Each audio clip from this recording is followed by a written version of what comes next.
Welcome again, this is Flourish Hub, and today let's talk a bit about flourishing. What's the whole idea of flourishing?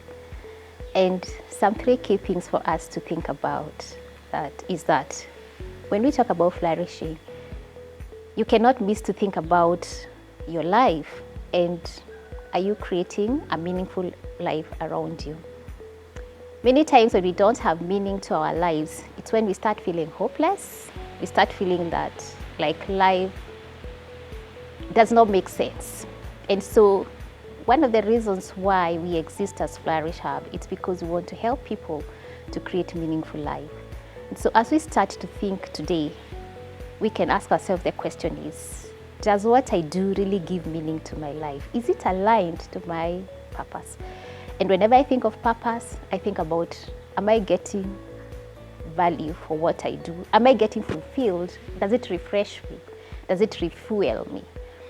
And so let's think about a meaningful life a little bit more and say that for a life to be meaningful, I must come back and ask myself, what does this look like in my space?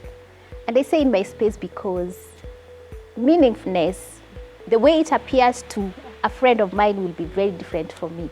Like for me, meaningfulness is engaging in community, doing something with my community and adding value to the people around.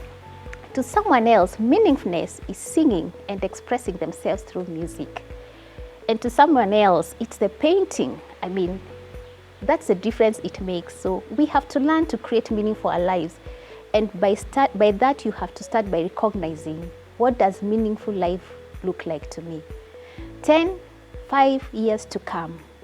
What do I want to see happen so that I can feel that I lived a meaningful life?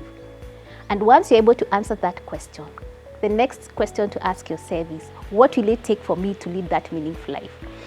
What habits do I need to put in place? For example, for me who loves community projects, I will come and ask, what are some little steps I can make before I make the larger steps to lead a meaningful life that is related to being part of the community?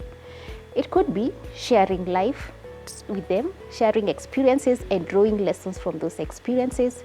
It could be participating in a community project and in a neighborhood project, that Bible club, that ladies club, that leadership club.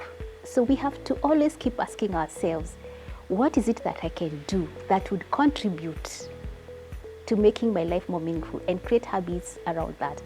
And of course, most important, we can not forget to say, let us ask God to open our eyes to be able to see what He's speaking to us. Have that subconscious voice that speaks and tells us that this is what I want you to do. Sometimes it could be through our life experiences.